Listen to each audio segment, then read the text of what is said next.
What's up, everybody? Welcome back to another edition of Titletown South Florida, the Miami Herald's high school sports show. My name is Andre Fernandez. I'm the Miami Herald's high school deputy sports editor. Used to be the high school sports editor, now deputy sports editor. And I'm back, as always, with my co-pilot on this show, David Wilson, who are one of our sports writers who's covered high schools himself for a long time. We thank you for joining us once again. And we have another jam-packed episode with a lot of action, a lot of highlights this week because there were a lot of highlights in South Florida with the games that we saw. One of the big ones, of course, was at Traz Powell on Friday night at the Mecca, as our friend Willie Wilcox says up in the press box. Central and Columbus's duel of nationally ranked teams lived up to the hype and then some. Had game of the year potential. Then we're going to also look the day before at Traz.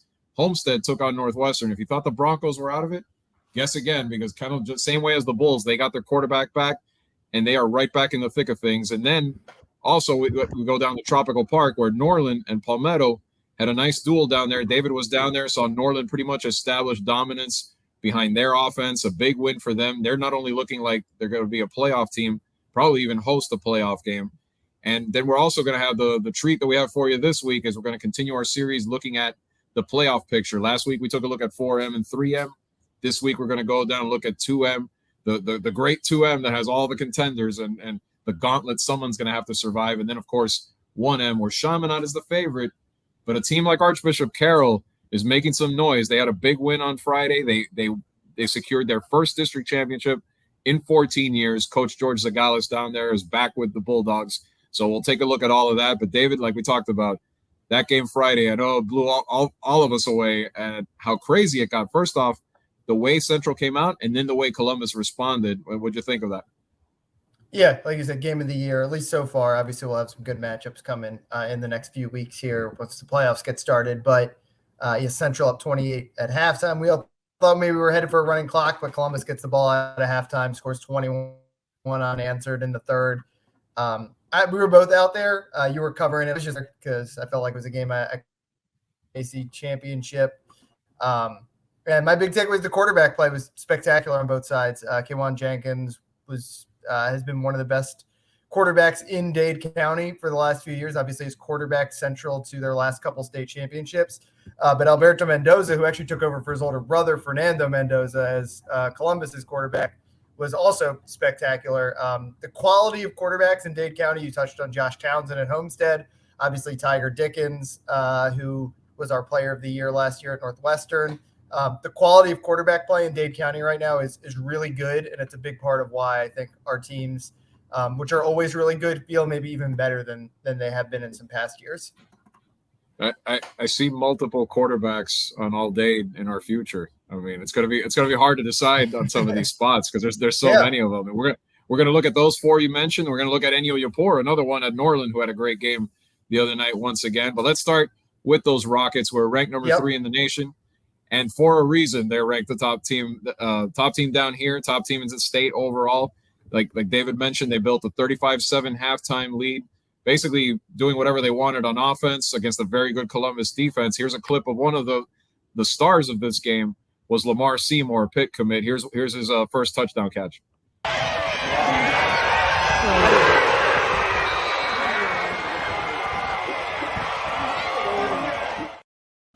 I always love when the ball gets there and the woo from the crowd, whether it's Traz or anywhere. But it's a great game. 7 catches, 182 yards for Seymour, who's a Pitt commit right now. And it looked like it was, like you said, it looked like it was headed for a running clock. We're going to get out of there. But nope, Columbus was having none of that. Here's Alberto Mendoza, the aforementioned Alberto Mendoza, with a rushing TD he had before the comeback.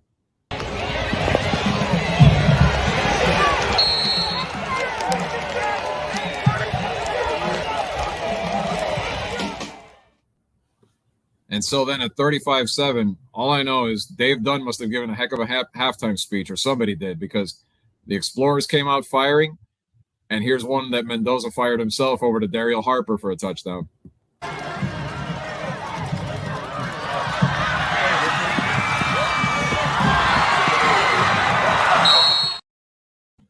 So all of a sudden, Traz is just electric on both sides. The Columbus crowd that showed up and was packing the stands on the visiting side.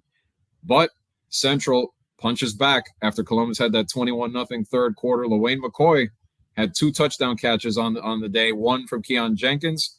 And let's take a look at that one, which put Central ahead by 2 touchdowns late.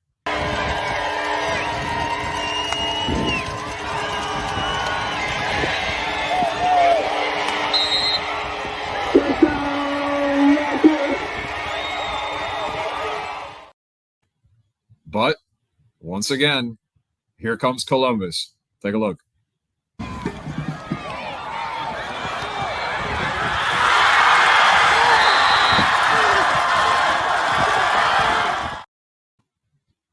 But in the end, Columbus had one more chance, or actually 2 more chances.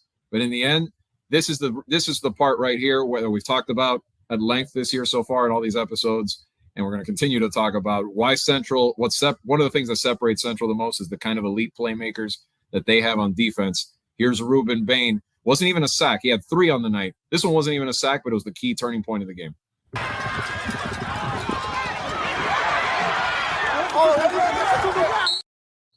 And why? Because there was an intentional grounding there that pushed them back, and then Columbus ends up missing a field goal.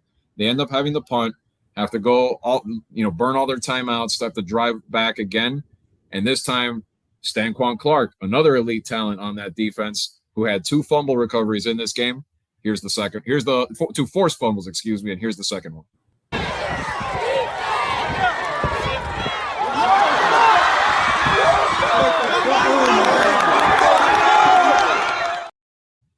So a huge win for the Rockets, and now you look at them as, again, still proving again why they're the favorite to run the gauntlet in 2M. But credit to Columbus. I mean, I think they made a big statement as to why to me that they have to be the 4M favorite at this point. Yeah, I think we both felt that. I don't think this game changed the way we thought about Central. We thought they were the clear favorite in 2M. In 4M, I think both of us thought that Columbus both of us were impressed with the way they handled Northwestern, even with all the injuries Northwestern had a few weeks ago. They had a great win against Jesuit earlier in the year. Had a good win against Homestead a few weeks ago. But yeah, this was a game that they rose to the challenge against a team that's legitimately one of the 5 best teams in the entire country, and did not look out of place. And most impressively, they didn't go away, right? They could have just packed it in there. But their defense was spectacular in the third quarter. Their defense was really spectacular for the entire second half. Central didn't do a whole lot offensively. And I think they've got a lot. They're very well coached. They've got a great quarterback, and they've got a lot of talent on that defense. And that's a great recipe, obviously. Yeah, and that's like you said. I mean, to shut down Central for almost an entire half on the offensive side, not easy for anyone. They held them to 7 in the second half. And then what Mendoza did too, 4 touchdown passes and 1 rushing. That just shows you. And he has a great arsenal of receivers as well, as you saw in some of these clips. Let's take a look at what Central coach Jude Joseph had to say after the game. Can you talk about that, just like that last drive to come up in the club? I mean, that's just the culture, man. Fight to the end. And you know, we're going to some tough games like this that's going to build character and basically showcase our talent as a team in its entirety. Obviously a tough opponent, some big halftime leads. What you sense your guys coming out of halftime? I just think for us, they're fighters. I mean, they're undefeated. You know, they practice too, and they're high in the state rankings as well. And they was the top team in the South for a reason. They showed that they fought, but our kids fought a little harder tonight. What did you see from your guys, especially at the end? I just saw resilience. I saw a fight. I've seen it all the time in practice, and they showcased it tonight. The talent of Lamar to bring some of those big plays down. You know, the catches Seymour had tonight. You know, to talk about just the talent of him being able to do big plays like that. He just did a great job stepping up as a leader and being a big play guy for us out there. And we just did a great job for that. Bain with a big, forcing the pressure the pressure to force the intentional grounding, which push them into field goal range at the end. I mean, we knew coming in that we were going to be a little, definitely disciplined ball to win. And at the end of the day, we did it at the right time. Yeah, and now Central pretty much in cruise mode until the playoffs, and we'll talk a little bit later about the 2M picture and where they kind of stand, what they might be facing. But let's time jump back a day at the Mecca and look at this big Homestead win as they defeated Northwestern right after they had come off that Southridge loss. And why? Because we saw the effect getting your QB1 back had on the Bulls last week with Tiger Dickens. Well, now Joshua Townsend was back. He threw 4 touchdown passes. He threw 3 2-point conversion passes as well. Homestead doesn't kick extra points, so those were huge as well to keep that lead growing against the Bulls. Here's the first of 4. Here's one of the 4 TD passes that he had. This one to Cortez Mills.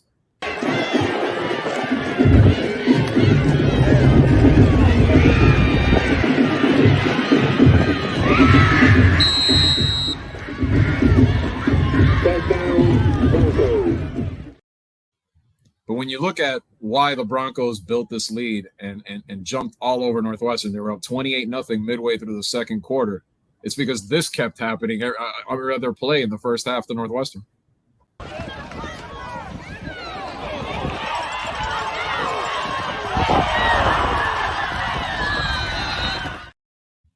I mean, 6 turnovers. You can't, even if you're as good as you are, you turn the ball over 6 times, it's going to cost you. But saying that, Northwestern still cut it to 8 points early in the second half. Here's a touchdown pass from Dickens to Adam Moore.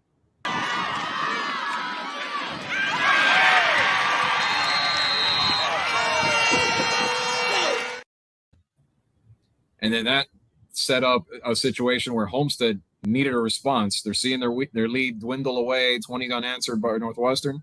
Well, Tremaine Brown, one of their top athletes, he responded with a long kickoff return, got it down close, and then from there, Homestead extended the lead again, and their defense made the big plays. Their secondary, which has kind of been, hit up pretty good by some opposing offenses this year, well, they made the big play in this game. Take a look.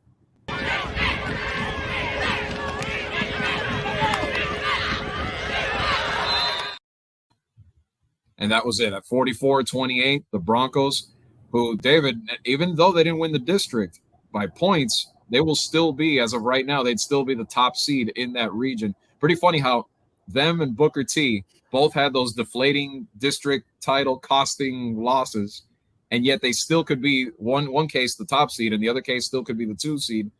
Homestead and Booker T right there still have to be considered contenders. Yeah, Homestead, like you said, it all comes down to the quarterback for them. Obviously, they're not going to get, well, how many takeaways did it end up being? 5, 6, 7, 8?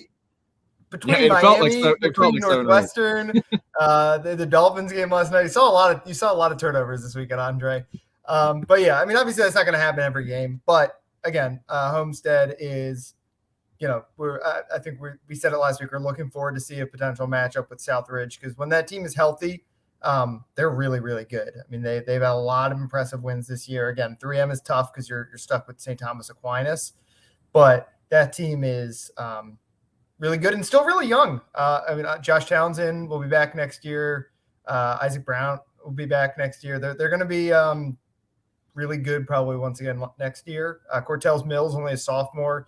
So a lot of their biggest playmakers, at least on the offensive side of the ball, are young guys. So, they just keep building in a really impressive way over the last few years here. Yeah, and one thing you mentioned, Isaac Brown, I feel like they just haven't really unleashed him yet. I feel like they give him the ball a few times a game, but I wonder if that's by design. I wonder if they're kind of saving him for the postseason. If that is what's going on, that's going to take them to an even more dangerous level in the playoffs because that kid's a monster. The combination of power and speed that he brings. Mm-hmm. So it'll be interesting to see for sure. But speaking of those tornadoes, they got back on track this week with a 35-21 win over Southridge. Basically sticking to the same formula that's got them there all year between their running game and defense. Here's the running game as Gerald Modest takes it to the house early in the game.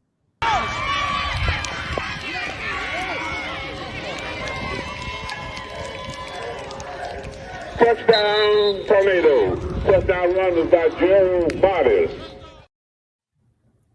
But as we saw, Southridge, another team that we talked about at length last week, young team, getting better, improving. Obviously, they're going to take some lumps when they face teams of the caliber of Booker T, but they hung in there, and we saw an example of that. And Damari Charlton, right before the half, connected with Cameron Owens on one of the key touchdowns that kept things close for a little bit. Take a look.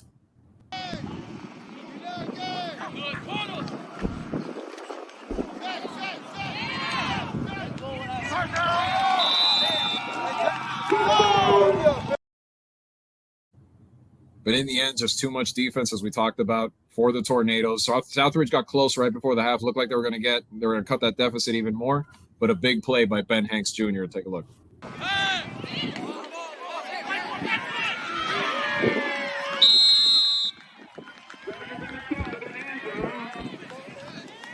pass was intercepted by Ben Hanks Jr. One kid that's really impressed me, though, we talked about their defense, but on the offensive side, I think Antoine Smith has had a great year. He passed the 1,000-yard mark in this game. Big running back, a lot of power combo, but Ice Harris, the coach of Booker T, talked about the way they're trying to make him a little lighter, get him a little faster. He's going to run track. He's a junior. He's going to run track this coming spring. And I think that's going to just make him that much more dangerous of a running back. Here's Ice Harris talking a little bit about the evolution of Antoine Smith as a running back and of his team as they get to the playoffs, just playing to their strengths. Let's just talk about the bounce back, after a tough game against Northwestern last week, just to be able to come out and, get this one. And we knew it was going to be tough, man, watching what Coach Pierre and his staff is doing with his team in his first year. Same as us, man. He really putting it together the right way. We saw that on video. And it was going to be tough, but for us to be able to get back into it, to get this win, that was big for us. We had an opportunity to really take the next phase and really get away with it. But there's a lot of things that we got to continue to work on, with our young team about finishing and not being so selfish to a sense. How much do you enjoy coaching against the guy that you saw kind of grow up as a coach? Like no, Pierre? That's great, man. Pierre was a part of us at Booker T, and how we started. When he came to Booker T as a social studies teacher, he was a part of what we do in our tree. So, that's who we are, and his team showed, who we are and together in terms of how we came together and how we grew up and just paying attention to details and it's showing in his coaching and stuff like that. And so it's going to be a team to be reckoned with as they continue to keep playing. You guys started off fast. You had a good first quarter, then a little bit of letdown, then you kind of picked it up. How'd you see the guys? No, that's what we have to make sure we do as offensively, technically, that we just got to understand, like, our team is a little different this year than we've been in the past. In the past, and our coordinators are guys who played for us and they was receivers and we threw the ball all over the place. Now our team is not built like that right now. Our team is built more in running the football. And we got to have that patience to understand, like, that's who we are now. What we might be next year or a year after that, then we'll deal with that. But this year team, we got away from what we're good at, and that's running the football. Well, speak to that, because I think Antoine had a big day, and I guess over 1,000. I think he's over 1,000 for the He's season over now. 1,000 for Yeah, the season. just for his impact and coming up big. And that's been great for him. We've been wanting him to be able to turn that corner off of, his previous year. Your kid who grew up Overtown, playing for Overtown Optimists, got on the heavy side. Now we're bringing his weight down under control for him to show that he can be an elite top back, not just in the state of Florida, but in the country. So recruiting is now picking up for him. They seeing a difference in who we are and how he run the football. So we want him to keep running with that passion and that love for the game the way he's did today. Sky's the limit if he keeps that going. Hopefully a college notices Antoine pretty soon. He's one of the better backs in town and across South Florida. But now let's go to Tropical Park, where you were there, David, on Thursday night. Big win for Norland, taking down Palmetto. Pretty much solidified their status like we talked about. One of the quarterbacks that we were mentioning before, Ennio Yapur, we've seen how good this kid can be. Here he is showing off his arm early on in this game. Oh, yeah!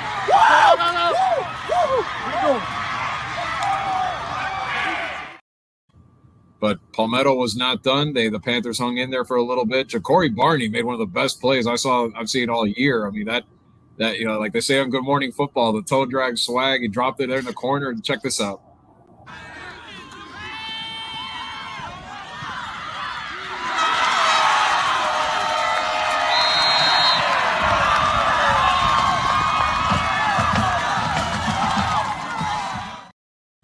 I mean, that had to rival that Steelers catch last night in the corner of the end zone. The way he was able to bring the feet down, but too many weapons. Norland, Javin Simpkins had another big game running the football. That's one of the things Norland does best. And here's a look at Simpkins as part of the way the Vikings put the game away.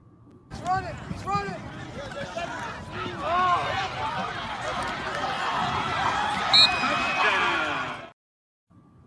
So there you have it. Norland 35-14. David, I mean, the Vikings, they make some noise in this region? I mean, are they starting to look like they can get some momentum? Maybe you have a shot? That region's tough, as we obviously have discussed.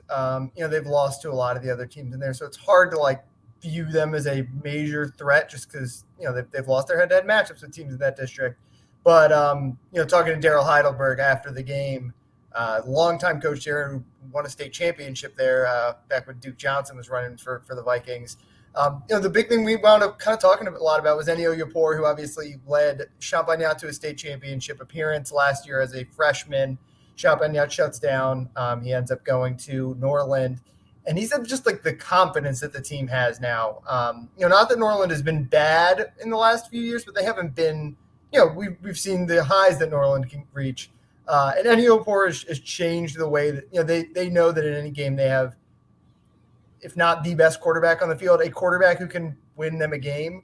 And right now they know they've got that for a couple of years. So I think it's going to be tough for them to really compete in 2M Region 4 this year just because of how good that region is. But looking forward, I think they feel like Enio Yapor is a building block to get back to where they know they can get.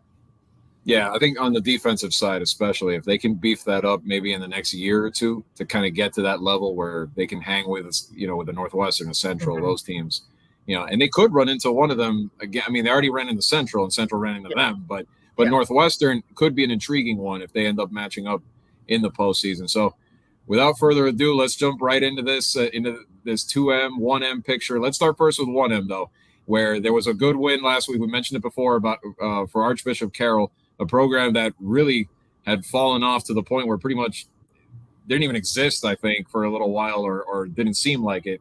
And now George Zagales gets back there, starts energizing that program once again, and they've made strides. They're 7-1, and it's behind this power running game of theirs that amassed over 400 yards the other day against Westminster Christian, 50-15 over the previously unbeaten Westminster Christian Warriors. And when you look at that region right now, they don't have to face Chaminade until potentially the state semifinals. From the looks of it, if the points they were trailing Westminster on the points before that win. The state hasn't updated that yet for this week, but I got to think maybe they'll vault them into the top spot in Region 4 1M, creating a possible matchup between them and maybe Palmer Trinity, a seemingly winnable game for them. And then on the other side of that, if Westminster faces True North is their one loss this year, but it happened on a miracle play at the end of the game, where they kind of, a bunch of laterals similar to the Dolphins play a few years ago. So if Carroll gets over that, you're looking at a potential where Carroll could end up facing Chaminade. I mean, again, they'd be a heavy underdog, but the job that Coach Zagales has done, I mean, it's, ground and pound. They'd barely throw the ball. Alejandro Isaza was one of the guys that had 180 yards and 4 touchdowns in this game. We have him nominated for one of our Player of the Week spots. It's pretty remarkable, the quick turnaround that Carroll has had. Yeah, and the thing in these smaller classifications, especially 1M, where it's basically all private schools, is, private schools can ebb and flow even more than public schools can. Obviously, Chaminade's great right now, and as long as Damian Jones is there, they're going to be great. And, maybe they'll be great forever now. But sometimes a coach leaves, and all of a sudden a void pops up. And just a team like Carroll, like you said, that was once a good program, really fell on hard times, building them back up to get them to the point where, like you said, they're not going to beat Chaminade this year in all likelihood, but they're at least getting back into the mix where they can build towards something. Kind of like I said with Norland, you got to start somewhere, and that's what you said. First time in 14 years they're a district champion. Yeah, I mean, that obviously that means something. Yeah, 2008 when they got to the regional final that year. The year before, though, in 2007, they got to the state semis, and Gulliver, that was when Gulliver was pretty loaded. Right. Not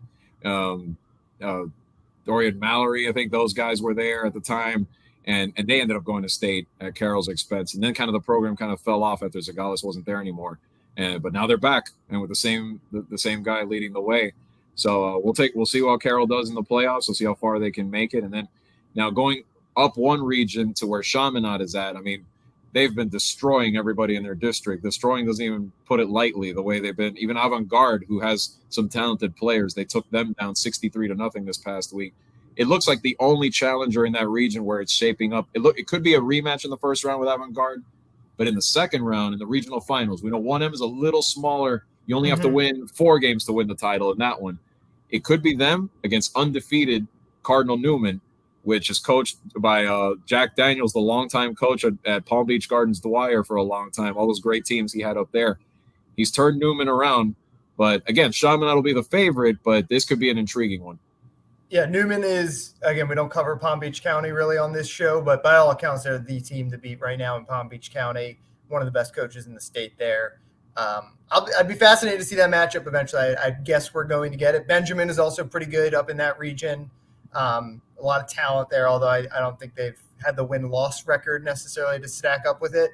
But again, it's got Chaminade, another top 5 team in the country, a legitimate national championship contender if things break right over the next 2 months here.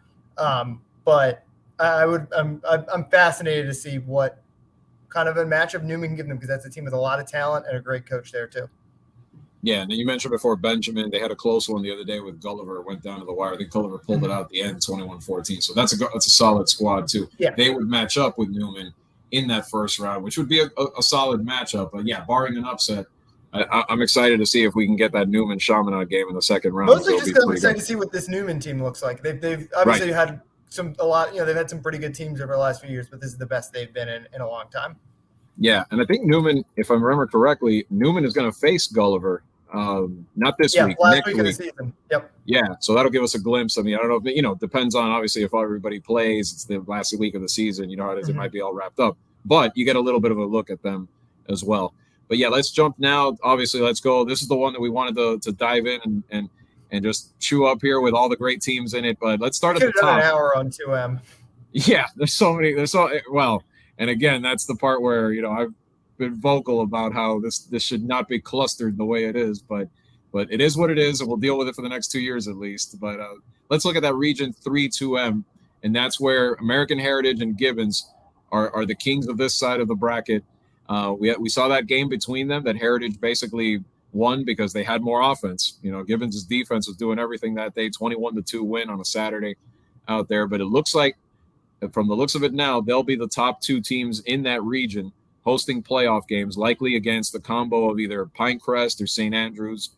And then the other teams in this region, Calvary Christians had a pretty good season, 6-2 so far. They had a little setback the other day. Actually, was Benjamin that beat Calvary Christian the other day. They gave them their second loss. But they're still in position probably to host a playoff game against whoever comes out of that Inlet Grove, Kings Academy, Palm Beach side of it. And then the other team out of that matchup would end up facing Boynton Beach in another first-round matchup there. But Calvary, they went up against Gibbons earlier this year. Did not go well. They lost 33-0. So really this region, we're just waiting for that Heritage Gibbons rematch. And it is kind of cool that at least it'll happen if everything holds true in that third round. I mean, we were both there, like you said, one watching, one covering that Saturday. I mean, if this happens again, can Gibbons find any offense to flip this thing, or is Heritage just, foregone conclusion? I don't want to say a foregone conclusion because, doubt at the buck at your own risk, right? Every year it feels like we come in and we're like, this team does not have the talent of some of the other teams that we put them in the same class tier as. But yeah, I mean, American Heritage made a real statement in that game, and Gibbons had, their offense has not been great all year long. So they've got a lot to prove there, but they've got their quarterback, Dylan Risk, is committed to UCF and a really good running quarterback, especially. Could you see a situation where he breaks off a couple long runs and, maybe Jesse Anderson, Pitt commit, wide receiver, did not play in that game either. So there are some reasons to think that it will go better for Gibbons, if only, and just it's a rivalry game. You don't usually get blown out twice by your rival, right? I mean, we saw Northwestern Central last year, right? That one game was a blowout, one was really close. But it's hard to pick Gibbons over Heritage right now, considering what we saw, I guess, about a month ago now. Yeah, no doubt. I mean, if they don't, I'll put it this way, if they don't get any offense going, forget it. Kamari Moulton's another one, a running back that has to have a good game. They have to be able to run the football a little bit, but they do have to hit in those big plays, and most importantly, not turn the ball over, because even in that game, they still had a chance. They were getting close to maybe making it a one-score game, and then we saw Brandon Ennis make that pick and turn the tide at the end and basically seal the deal for them. So, but yeah, they, like you said, Gibbons has had the tendency to get better as the year goes on, and I think we've seen that even with that loss to Heritage. So be fun to watch. They get 4 more weeks until that potential rematch. This time it'll be at American Heritage because they'll be the home team. So, but either way, no matter where those two teams play, it should be a great one. So now let's go to the region right below 4-2M, and that's The where all group the of heavyweights death. are. The group of death. Yeah, if this was FIFA, this would definitely be the group of death. And at the top, we talked plenty about Central. We know they're going to be the top seed, barring a disaster here in the last week. But even then, I think they've built enough of a cushion. The interesting part is right now, the points haven't updated yet, like we said, but Booker T, by a slim margin, is right behind Northwestern for that 2 seed. Now, Northwestern's coming off the loss to Homestead, Booker T off the victory. They might flip-flop, which could put them in the 2 spot, Northwestern. It doesn't really matter in terms of them together, but they may end up facing each other in the second round. But let's look at those first-round matchups. My apologies to St. Brendan. Congratulations on winning that district a couple of weeks ago, but they would have to face Central in the first round. So, Coach Smith, great year. Sorry about the matchups there. Jackson would face Booker T, which we saw that already earlier this year. That was a bit of a lopsided matchup. Jackson, playoff team, has come a long way this year under Coach John Harris, but Booker T should get past. The interesting one here is Gulliver against Northwestern if it paired up that way right now. It also could be Gulliver Booker T in the first round if things flip. Can the Raiders, who have rebounded from that 0-3 start and can lock up the district, we'll talk about that game a little later, but can the Raiders hang with a Booker T, with a Northwestern? Are they ready for that yet? They've definitely got some talent. I mean, I wrote about them in the preseason because they had, I think, 3, and when you looked at the recruiting rankings, 3 of the top 10 players in Dade County for this senior class. Jalen Brown, obviously a 5-star wide receiver, good quarterback in Davy Belfort. I know they're young, and that's they've kind of thought all year long this is going to be a little bit of a retooling year. I don't want to say rebuilding year when you have a group of talent like they have. Them versus Booker T, I think, would be pretty interesting. I think, again, maybe like the top end talent edge goes to Gulliver. Obviously, Booker T just has been better than them this year. Don't see them in the tier of the Centrals and Northwesterns necessarily, but they're a team that I haven't seen in person actually all year. Hopefully I'll get to see them in one of these last few weeks, maybe against Newman in the last week of the season. But they've got a talent. Jalen Brown can single-handedly win you a game, and they've got a good quarterback. It's another quarterback I didn't mention earlier, but he's got a lot of big-time offers too, only junior. So they play South Miami this weekend. We'll talk about that game in a little bit, but it's been, I think, a little bit of an underwhelming season for them. They started in the top 100 according to Max Prep's national rankings, which I think they would have told you probably was too high. But I think have gotten better as the year has gone on too. Remember, they started the year with a really ugly loss up at Rockledge, I think, in week 1. Yeah. So they've gotten better as the year has gone on. We'll see how they finish out this year. Yeah, and that's the thing. Like, if you look at it, I mean, they're a better team than they were obviously in weeks 1 through 3. But Chaminade did take it to them, and Chaminade, a team of that caliber of a Booker T, better in theory, some would think. But yeah, when you look at those elite, I mean, Newman would be a good chance to see them for sure, because then you kind of see how they would match up against some of that upper tier competition. But I think it's depth. I mean, up front in the trenches is where these teams make their mark. And I don't know if Gulliver has that, even though they have all that great skill talent. But to round out that region in the first round, this matchup, again, I don't know if, the team on the rise, kind of not quite there yet, but it is the neighborhood kind of old school rivalry. Carroll City right now would match up with Norland. The Miami Gardens matchup there against the Norland area. All those kids know each other. It's a great game. No, I think Norland obviously has the edge in that one, but Carroll City has come a long way this season and really improved. And right now the Chiefs would stand to make the postseason again, which is good for their program. Mm-hmm. Yeah. Again, like we're really just a really deep district or really deep region. And I think I said a couple of weeks ago, the quote unquote inner city schools, I know the Miami Garden schools don't technically count, but the Traz schools, I guess we could call them for lack of a better word. The Traz home schools. Yep. Yeah, all very good right now, which it's, even Jackson, which is a team that has not made the playoffs in a long time. You mentioned right now in position to be the 7th seed. Just a really, really good time right now for Traz inner city Miami football. Definitely. And if we look at this week, we remind you that we have our Player of the Week polls that are up as usual at MiamiHerald.com. If you look under the high school sports page, remember to vote for who you think is the best athlete in Miami-Dade and Broward County. Guys we just talked about on this show, Lamar Seymour, Alberto Mendoza of Columbus, Homestead's Joshua Townsend, Archbishop Carroll's Alejandro Isaza, what he did this week, all nominated. On the volleyball side, Gabriella Butler for Palmer Trinity had a great game last week to win the district championship for them. Regional playoffs have arrived in volleyball, David. So at some point, got to get out to the court and see some of the best athletes in that sport. They're getting ready to ramp up into the regionals there. And in Broward, a few more of them that we'll talk about here real quick. Michaela Porter of St. Thomas Aquinas, Alexandra Bruno of Coral Springs Charter. Both those teams also won their districts and have a chance to make some noise in the regionals. Jade Scott, a golfer at Coral Glades, successfully defended her BCAA golf championship. That was another nominee that we have on there. And for football, Mark Fletcher, who we've talked a lot about on this show, the Ohio State commit, 184 yards and 2 touchdowns. Not easy to win at Naples, but Heritage did by 3 touchdowns. So they continue their role. But how about DeAndre Desenor at North Broward Prep? We know North Broward Prep's not one of these powerhouse teams, but 306 yards, 7 touchdowns, school record 7 touchdowns, and a win over Coral Springs Charter. This Desenor kid can pretty much play anywhere, I think. He's legit. I mean, he's going to be a guy we're going to be talking about for the next 3 years. Wherever he, no matter what North Broward Prep is doing, right. Or where he's playing, like he's going to be he's already got a ton of scholarship offers in the top 100 24/7's rankings for the class of 2025. I mean, he is as good a running back, an athlete really, because he does a whole bunch of different stuff. I think at North Broward Prep as there is in South Florida for that class.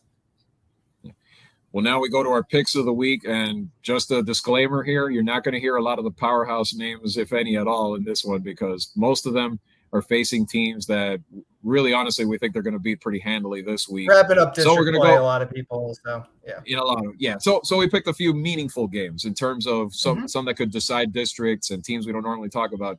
First one, I think, is an intriguing matchup. I know both teams have had their ups and downs, but Dr. Kropp is taking on MacArthur down at Ives Estates Park. And it's interesting because MacArthur is coached by former Miami Dolphins linebacker Kevin Burnett. They can wrap up the district. If they don't, here's this new system at play where in the past, if Kropp wins this game, they would end up in a 3-way tie with MacArthur and South Broward. But instead of what they used to do in the old days, which was settle it on the field in a 3-way tiebreaker, now it's by the point system. Neither one of those teams would end up winning the district. It would be South Broward, who happened to lose to MacArthur 30-7 the week before. So talk about, MacArthur's going to feel real gypped if they lose this game, thinking they not only let the district slip away, but they let it slip away to a team that they beat by 23 points the week before. But, I mean, looking at this matchup, I mean, Kropp's been hard to peg all year. They blow up some weeks. They struggle other weeks. They're kind of hovering around that 5-5 mark. I think I'm going to go with MacArthur just because of what they've been able to do this year. And Coach Burnett's done a good job with that, with restoring the Mustangs down there. What do you think?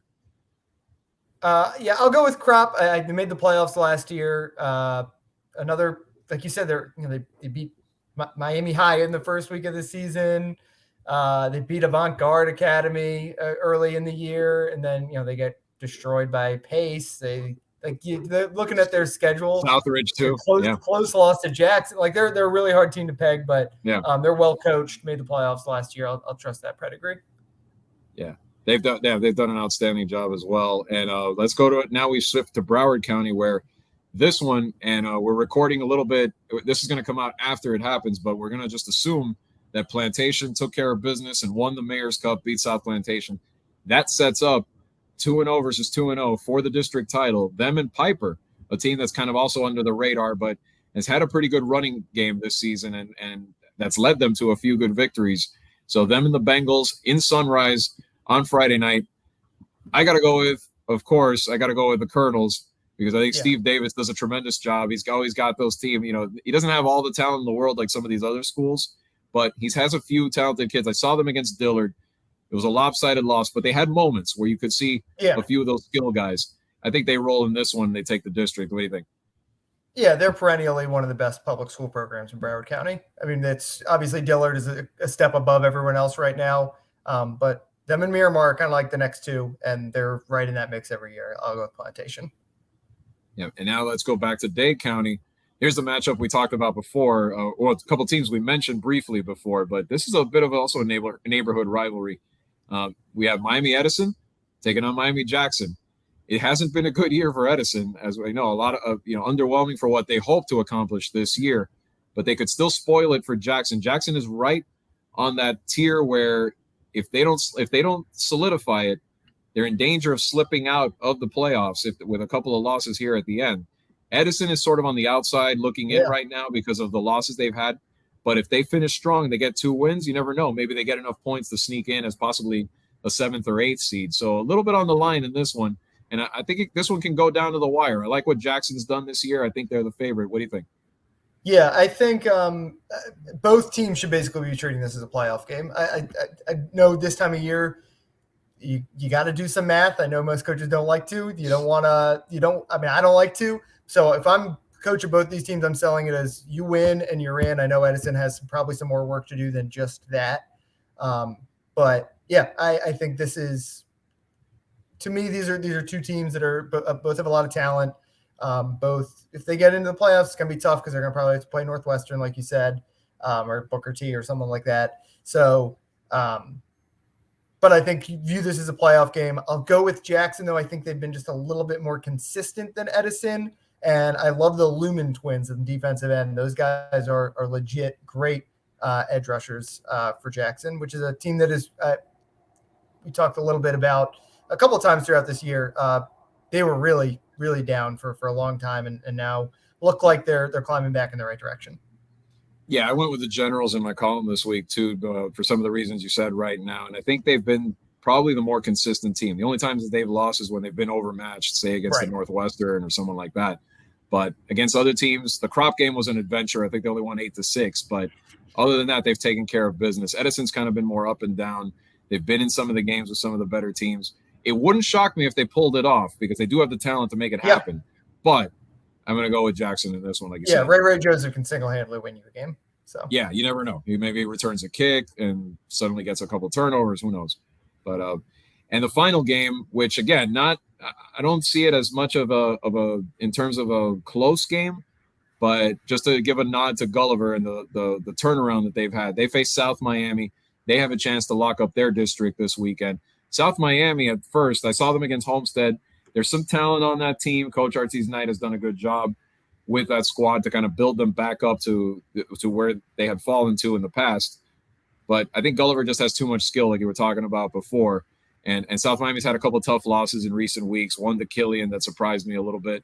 So I'm going with the Raiders here to cement their playoff position and then get ready for those big tests that lie ahead. Yep. Yeah, I got Gulliver here. And then they wrap up, like we said, with Newman and then playoff time. So they've got this is kind of like, I don't want to say get right because they just beat Benjamin, which is good. Like that's a good win. They had pretty recently. But wrap things up here, then you really get to focus in on trying to play your best football once the playoffs get here because we know they have it in them with the talent they have.